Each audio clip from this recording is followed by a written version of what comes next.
All right, get ready. Because today we're taking a deep dive into those lost in translation moments. You know those travel mishaps where language barriers and cultural differences lead to truly unforgettable and often hilarious It experiences. happens to the best of us. It really does. Yeah. Whether you're a seasoned traveler or just dreaming of your next adventure, I think there's something universally relatable about that feeling of being completely lost in translation. Oh, absolutely. And it's funny because even in today's world where everyone is so connected, travel can still surprise us with those moments where our normal communication just falls apart. It's so true. Like, remember that time I was in Italy and I don't know, I was so excited to grab a latte before a day of exploring. Yeah. I was picturing a delicious creamy coffee, but what I actually got was a glass of milk. Oop. Yeah. Yeah. Apparently, latte in Italian just means milk. Oh, Yeah. that's a classic. I swear it's like that saying, to assume makes an ass out of you and me, right? Even with words that seem so basic, jumping to conclusions, it can really lead to some unexpected outcomes. Exactly. And it kind of highlights the fact that even simple things like ordering a coffee can be totally different in other cultures. It's those little reminders that there's always more to learn, even in the, I guess, seemingly simple things. I think you're right. It's all about expecting the unexpected, right? Totally. Sure. And it's Yeah. not always just about words either. Remember that friend of mine? She swore she was pointing at fried chicken on a menu in Japan. Oh, yeah. What did she end up with? Wasn't it like fried octopus or something? Fried octopus. I Yeah. still think she deserves an award just for trying a bite. But these situations, as funny as they might be looking back, they also highlight how important nonverbal communication can be, you know, I know what you mean. like even when words completely fail. Just a smile and a willingness to try, it can go a long way. Absolutely. Sometimes a gesture or a facial expression can be the most effective way to communicate, especially when you're dealing with a language barrier. It's almost like a universal language, you know? Yeah, It's fascinating how we humans find ways to connect, even when we don't share a common language. it's really amazing. Though I'll admit, sometimes, even with the best intentions, those attempts at communication can go, well, hilariously wrong. You know, like when you think you're saying one thing, but the actual meaning is something else entirely? Oh, tell me about it. I had my fair share of those moments. Okay, well, this is one from when I was in France. Okay, so I've just finished this amazing meal, and I wanted to tell the waiter how full I was. Right. Yeah. So I confidently told him, Je suis enceinte. Wait, doesn't that mean? I'm pregnant. It was mortifying. The waiter's eyes went wide, and my friends were practically choking from laughing so hard. Oh, no. I learned a very valuable lesson that day. Double-check those key phrases, especially the ones that could lead to some major misunderstandings. Yeah, good point. Context is everything. And what might be totally normal in one language can have a completely different meaning in another. But even when you think you have the right words, things can still get lost in translation. Right. Like that story about your cousin in Mexico. Oh, you mean the napkin incident? Yeah. Yeah. What happened again? Well, she was trying to ask for a napkin, but she accidentally used the word barco. Hold on. Barco. That means? Like boat. Can you picture the look on that waiter's face? Oh, I can only imagine. In the end, she ended up miming, wiping her mouth, and thankfully got the message across. It's amazing how effective miming can be sometimes, right? It shows how some gestures are truly universal, like they transcend language barriers completely. Mm. Like we're all hardwired to understand certain basic actions, no matter where we come from. It's true. I mean, everybody understands pointing, right? But I've learned that even signs and symbols can cause their own kind of chaos when you're traveling. Right. Like, I'll never forget that time I was in Germany, completely convinced that Ausfahrt was the name of a city. Really? What made you think that? Well, I kept seeing all these signs for Ausfahrt everywhere. And, being the incredibly observant traveler that I am, I naturally just assumed that every exit was leading to this mysterious Ausfahrt city. Oh my It goodness. took me a while to realize. Ausfahrt just means exit. Exit. Talk about a classic overthinking moment, right? I've been there. It's amazing how sometimes we get so caught up in the literal meanings of words that we miss the bigger picture completely. But I think that's part of what makes travel so interesting, right? It forces us to pay attention, to try and decipher clues, and to think critically about the world around us. That's true. I mean, we're constantly learning and adapting, even if it's through those little embarrassing misinterpretations of signs. So true. It's like our brains are getting a workout, trying to make sense of everything. Yeah. And sometimes, even when you think you're being culturally sensitive and prepared, you can still run into some unexpected snags. What kind of snags are we talking about? Well, take, for example, needing to use a public restroom in Prague. I thought I was prepared, had some coins ready. Mm. But the attendant kept shaking her head and gesturing. Oh no. What was the problem? Turns out she needed exact change. Oh no. Yeah, so there I was, fumbling around trying to find the right combination of coins.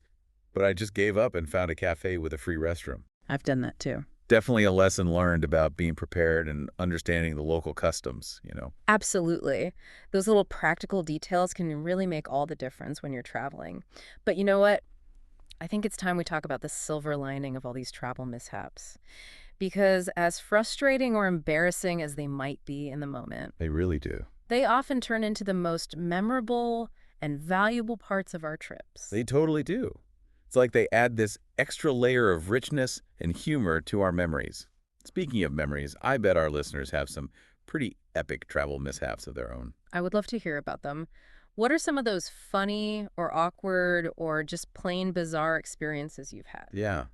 What did you learn from those moments, and how have they maybe shaped your perspective on the world? We'll be back in a moment to delve a little deeper into those lessons learned, and we'll explore how even the most, I don't know, cringe-worthy travel blunders can lead to unexpected growth, and maybe even a deeper understanding of ourselves and the world. You know, it's funny how those moments, the ones that make you want to just disappear, often become the stories we tell over and over again. Right. There's something about the unexpected, maybe a little embarrassing, that really makes those memories stick with you. It's so true. And I think they often become more than just funny anecdotes. They Yeah. teach us some pretty valuable lessons about ourselves and about the world. Oh, absolutely. Like that story about your friend who accidentally ordered the fried octopus instead of chicken, right? Yeah. It's a hilarious mishap, but it also kind of shows that being open to new experiences, even if they're out of your comfort zone, can be a good thing. It's such a good point. Like, I think those moments force us to try new things, whether it's food or a different way of doing something. It can really broaden our horizons. Yeah. Exactly. And who knows, maybe she ended up loving the fried octopus. It could have been a whole new culinary adventure for her. Maybe. And even if she didn't, it's still a story to share.